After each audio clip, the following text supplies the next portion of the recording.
Granny, you out here? I'm over here, Jed. Granny, is that you?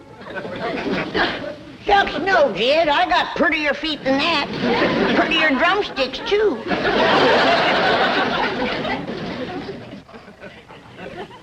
Well, them is them fancy towels Mr. Drysdale give us. Yeah, he says they're beach towels, but we use them right here. Granny, we'd got company coming, and I reckon you'd like to get some victuals going. Who's coming? Well, one of them rich, high society Beverly Hills fellows named of Armstrong Doozer McHugh III. The third what? Third Armstrong Doozer McHugh, I reckon. You mean to tell me that them McHughes named all three of their young'uns the same name? I reckon that's it. Well, it's none of my business. But dogged if I can see where Armstrong Doozer is such a good name. Kind of confusing, too. I reckon that's why they call him first, second, and third. How'll this feller get acquainted with us? Well, he ain't yet. Jethro invited him over here to meet us, but between you and me, I think it's Ellie Mae he wants to meet. Yeah, Jethro's always bragging about his pretty cousin. I told her there's a fella coming over to meet her, and she promised to put on her prettiest dress. Well, when that Armstrong Doozer gets a look at Ellie, he's gonna forget what number he is. Carl? Over here, Ellie. Ellie Mae Clampett, there is a fella coming to see you. Well, what's wrong, Paul? I put on my prettiest dress. Ellie Mae, look at your feet. You ain't got no shoes on. Well, I'll go put them on. Come back, Ellie Mae. I just can't think of no quicker way to kill a romance than to meet a feller toting a skunk in your arm.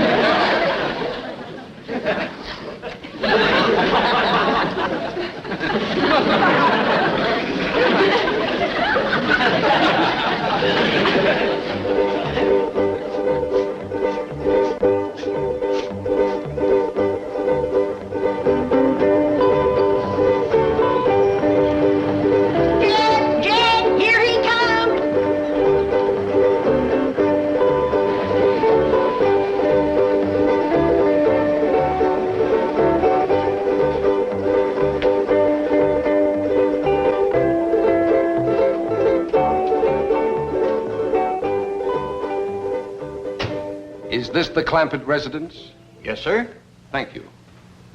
He's older than I figured. And wearing a uniform. Jethro didn't see he was in the Army. It's all right, Jed. It's Confederate graves. Well, howdy there. I'm Jed Clampett. This here is Granny, and I reckon you must be Armstrong Doozer McHugh III. Oh, no, sir. The second? No, ma'am.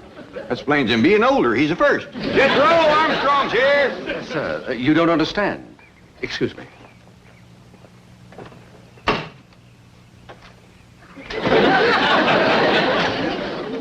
Mr. Clampett, I am Armstrong Doozer McHugh III.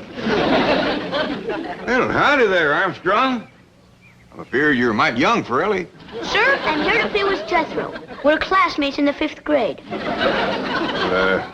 Granny, shake hands with Armstrong Doozer McHugh III.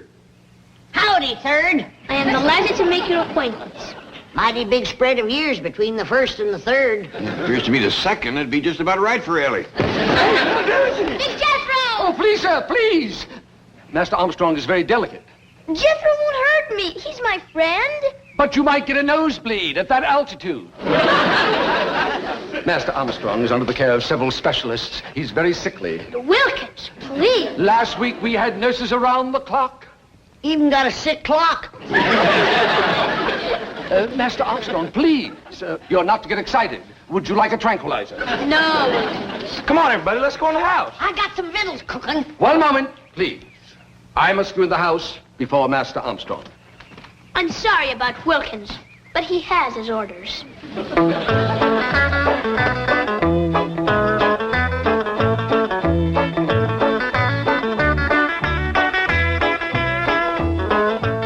What in the Sam Hill are you doing? This is an allergy spray. He ain't got no allergies. Master Armstrong has several. And spray him. You don't understand. This spray settles the dust in the room. Dust in my house? Why, if you weren't wearing the uniform that I dearly love, I'd ram this down your throat and reach in and push the button. Now, Granny, calm down. Well, I just mopped and cleaned in here just this morning.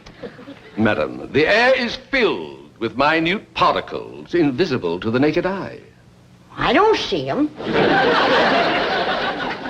Hope you brought your swimsuit, little doozy. We got a dandy big cement pond here. Oh, I'm afraid I don't know how to swim. Oh, Jethro will learn you. Sure. Oh, no. Master Armstrong's not allowed in the water. No wonder he's got all them allergies. A good hot bath with lye soap. That's what he needs. Lysol? Master Armstrong, I don't think I should leave you here.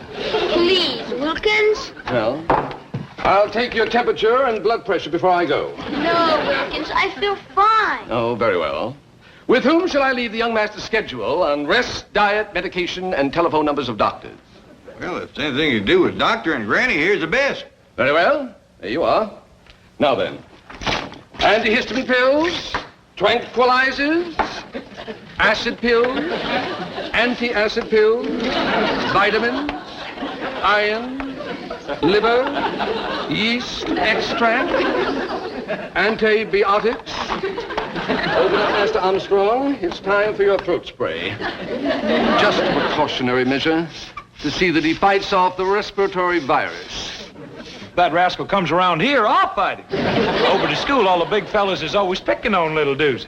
But not when Jethro's around. Oh, I almost forgot. The oxygen tent is in the car. Where shall I set it up? Tent? Yes, sir. Master Armstrong usually spends an hour a day in it. Oh, you like camping, do you? I'll say he does. He's happy as a itchy pig rubbing against a real fence. Speaking of pigs, I got some hog jowl stewing and a possum pie in the oven for this little feller's lunch. Come on. Hog jowls. Possum pie. Do you intend to feed those things to Master Armstrong? Why, don't he eat that good at home? Oh, he has an extremely delicate digestive system. At present, he's on a diet of special Swiss yogurt. We hunted all over Beverly Hills to find it. Jethro, get out your rifle and hunt down one of them Swiss yogurts. Okay, Uncle Jed. Oh, and I'll take little doozy along to make sure I shoot the right kind. Sure. Reckon Granny will know how to cook it once she sees it. Does it run or fly? Neither. Yogurt is inanimate. It just lies there. Ain't gonna be much sport to shoot, Jethro. That's a fact. Hi, has anybody seen little Charlie? A dog! Go away. Master Armstrong's allergic to all animals. Ellie, Charlie got in the kitchen. Ah, a skunk! Oh, city feller, I wouldn't do that if I was you. He might just return the favor.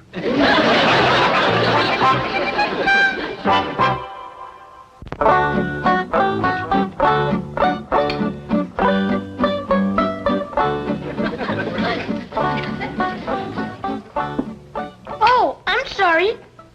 You've all finished. Go right ahead and chuck it in there, young feller. Looks like you could use a little fattening up. That's a fact.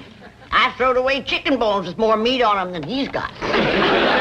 You want some more, little doozy? Oh, no, thank you. It was most delicious. I'd like to tell Chef how to make that. Who, Chef? Oh, he's the fella that does the cooking over at Doozy's house. A man in the kitchen? Yeah, Granny. You ought to see him. Cooks in a great big white hat. Well, the first thing to tell him to do is to get rid of the hat and do his cooking in a pot. Well, how come your ma don't do the cooking, little doozy? Who? Your ma. Oh, Mother. I don't believe she knows where the kitchen is. On her rare visits home, I've never seen her there. Visits home? My mother and father spend most of their time traveling. Oh, drummers, huh? What do they sell? Oh, they don't work. They just travel. How come? I really don't know. I imagine they enjoy it. Well, don't you miss your ma and pa? Oh, they write to me regularly. Every month or two. I have a marvelous collection of foreign stamps. And they always telephone me on my birthday. That's right, friendly of them. Well, who looks after you, little doozy? Oh, mostly the governess. Governess? She's married to Wilkins. Did you hear that, Granny? That fella that brought him over here's the governor. That still don't give him no right to tell me I got dust in my house. You folks have so much fun. I never even laugh at home. Well, little feller, anytime you feel like busting out laughing, you come right on over. Excuse me. Come on, little doozy. You promised to help me with my homework. He's the smartest kid in school. Oh, I'd rather be able to swim and climb trees like you. Well, you help me with history, and I'll teach you to swim and tree climb. And I'll learn you wrestling, so as the big kids won't be picking on you. Oh, I'd like that. And perhaps I could assist you in some subject. How about English? Thank you, little doozy. But I done been learned to talk that. Kinda got a hankering for history, though. What you studying in that? At present, we're on the Civil War. You mean the war betwixt the Yankees and the Americans? Well, you boys can run along now. You're excused. Just a minute, Sonny. Who'd they learn you won that war? Granny, these boys got study to do. I want an answer to my question. He's paying school taxes. And I want to know that they're learning our young'uns the truth. Now, who did they say won? The North or the South?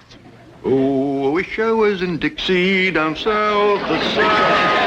Hush up, Jed. I can't hear the boy's answer.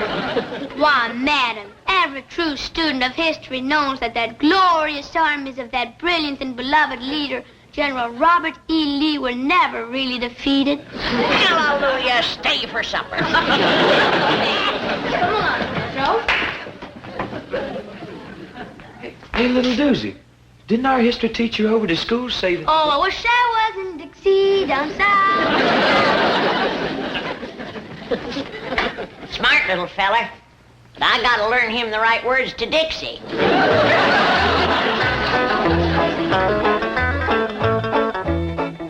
I spoke to young Master Armstrong, and he told me to tell you that he ain't ready to go home yet. He's having too much fun. He's not permitted to have fun. It's bad for his blood pressure. Well, I'll tell him when he comes down out of the top of that tree. He's in the tree? Say, that little rascal can climb like a squirrel. Soon as his hands get toughened up, he'll be as good as Ellie Mae. I insist upon taking him home immediately. I told you, he don't want to go home yet. That makes no difference. He's going. Hold on a minute. I don't want to tangle with no soldier in the Confederate grave. This is not a Confederate uniform. Now remove your hand and lead me to Master Armstrong. And if I don't? I'll have to take him by force. Is that a fact? Like Grant took Richmond. What did you say? I shall take him like Grant took Richmond. That's what I thought you said.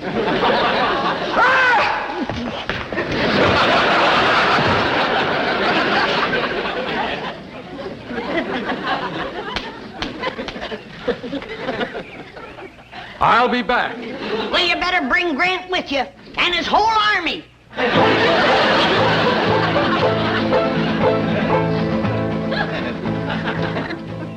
But, operator, I must talk to Mr. or Mrs. McHugh. Have you tried Rome? Paris? How about Zurich? Well, try Zermatt. Maybe they're climbing the Matterhorn. Well, try anyway.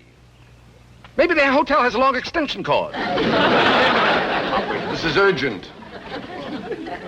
I thought I told you to ski that. Call me back. My area code is 417 zone 328, and this is mobile 089-303-52. Never mind. I'll call you.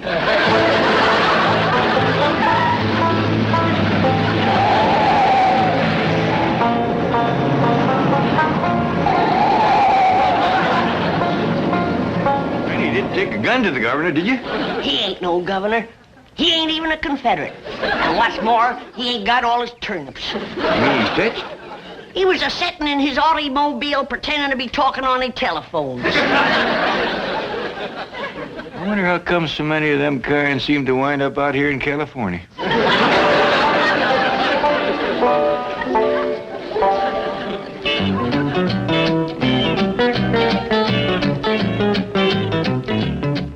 Sorry to interrupt, Chief, but Wilkins here has an urgent problem concerning young Armstrong Dewson McHugh III. No, what is it?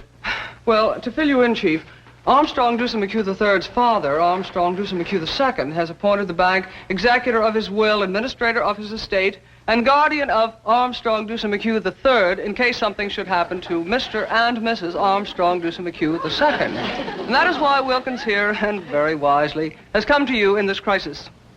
What is the crisis? I forgot.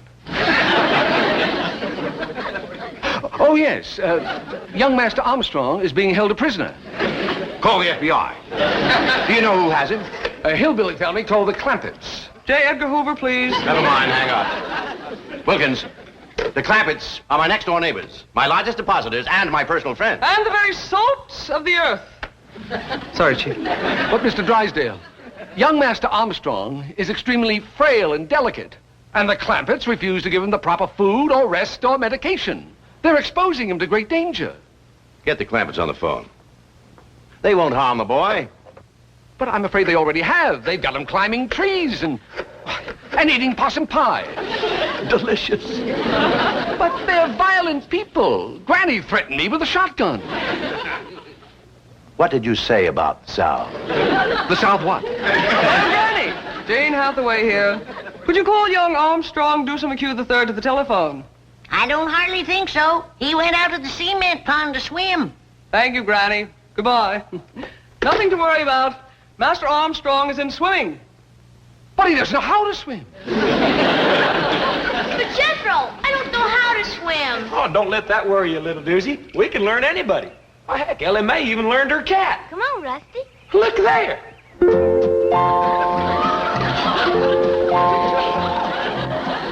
Come on, Rusty. Did you have a good swim? See, little doozy? There's nothing to it. Now, you just watch me and do as I do.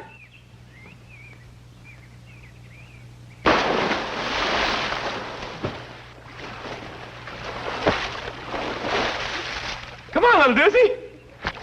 I'm afraid, Jethro. You got nothing to be afraid of. Why, Ellie Mae is right here. And Rusty, too. I'll do it if Big Jethro commands me to. Big Jethro says, dive in and swim.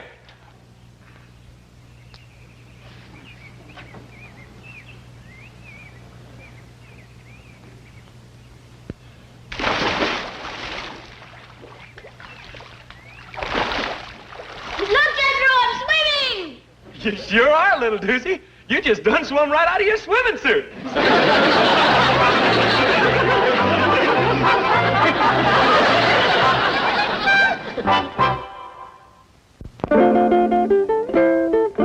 Nice and soft here so nobody won't get hurt none. Can you really teach me to defend myself against those big bullies at school? You betcha. Now come at me like you're fixing to hurt me. I really ought to learn you on someone bigger than myself. Mr. Pullman, Yes, Miss Clampett. would you help us out for a minute, please? Why, certainly. What can I do for you? Well, I'm trying to learn this here young fella how to protect himself. Now, you come at me like you're fixing to hurt me. Oh, I don't think I'd better. I was in the Marines, you know, and they taught us some pretty rough tactics.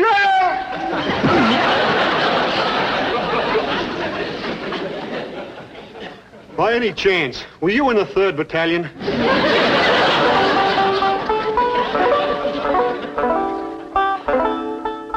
Try that, little doozer. It works! I'll tell you what you can do. You whittle yourself a whole bunch of these, different sizes, tie them together side by each. You can play a real tune. But I don't have a knife, sir. Well, I'll tell you what.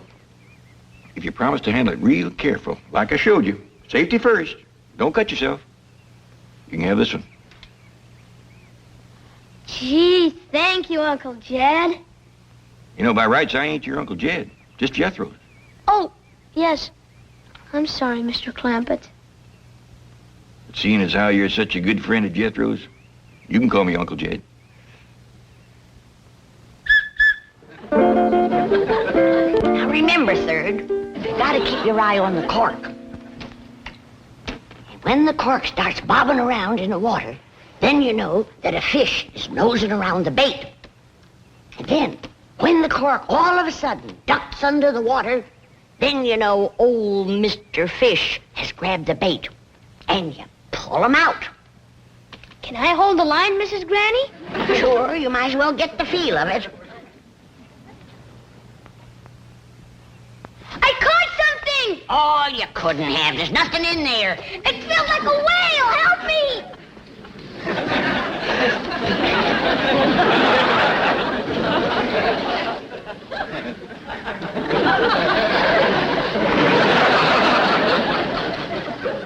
Figured I'd let little Lucy see what it was like to catch a big old catfish. You hold it kind of loose this way. You bring your arm back, and just as you let it fly, you give it a little spin. You watch. Perfect ringer, Uncle Jed. Yeah. Now, you try it.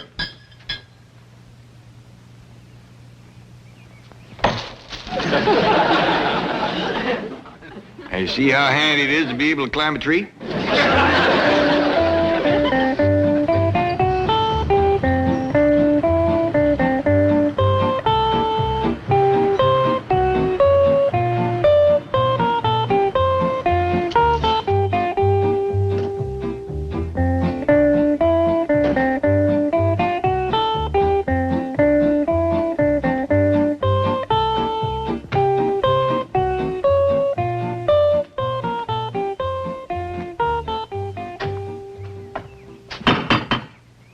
Now, be of good cheer, Wilkins. I am confident that we shall find everything here in possum pie, apple pie order. Howdy, Mr. Drysdale. Well, Miss Jane, Mr. Wilkins, come on in.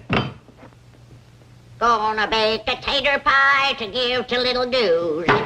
And it'll taste so good his toes will curl up in his shoes. To make a tater pie, it takes a lot of possum fat.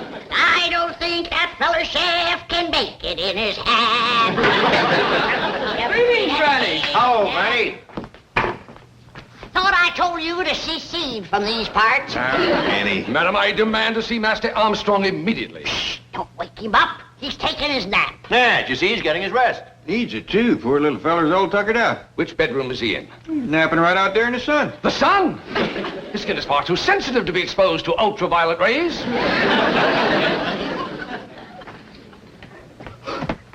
He's allergic to animals. Wilkins, I'm not going home. I feel fine. You're coming home and have an antiseptic bath and then spend an hour in your oxygen tent. Wilkins, I'm not going. Then I'll take you by force. You will. Like Grant took Richmond.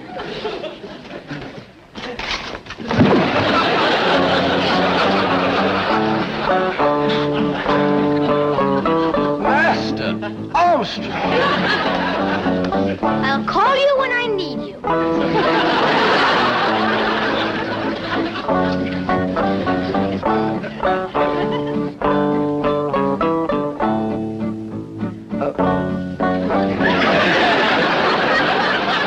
Go away.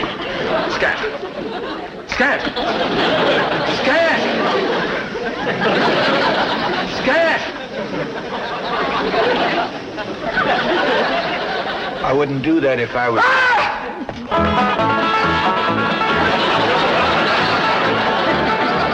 tried to tell him.